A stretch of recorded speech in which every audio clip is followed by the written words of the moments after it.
We're now about halfway through the closely watched criminal trial of the Theranos founder, Elizabeth Holmes. She's charged with conspiracy and fraud over claims she made about her company's blood testing machine, which, as it turned out, didn't work. Jurors learned this week of alleged internal problems at Theranos, too. The company hired a new lab director in 2014. Lab director. Except the recruiting process was a little unusual. The former director testified he was actually the longtime dermatologist for the Theranos president. He said throughout his nearly one-year stint, he visited the lab twice and worked a grand total of 10 hours in 1 year. According to prosecutors, that's not where the issues end. On the stand today, a member of Holmes' inner circle who testified that he unwittingly became part of what prosecutors call a brazen fraud. Here's CNBC's Scott Cohn. Daniel Edlin was about as inside as a Theranos insider could get.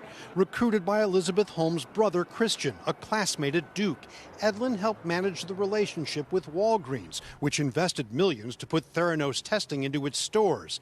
Eventually, he would report directly to Holmes. But he testified that even he was initially unaware of what prosecutors say was Theranos' deep, dark secret.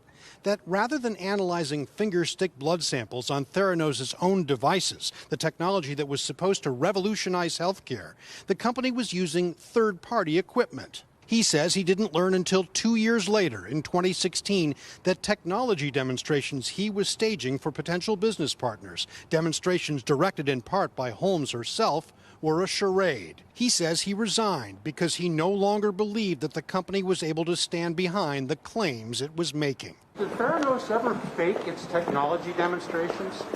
Was Dan Edlin telling lies up there today? The defense denies that Holmes was involved in any fakery, and more to the point, they say she truly believed in the technology, still does to this day. The fact that it failed, they say, is not a crime. Daniel Edlin will be back on the stand for more next week. Shep?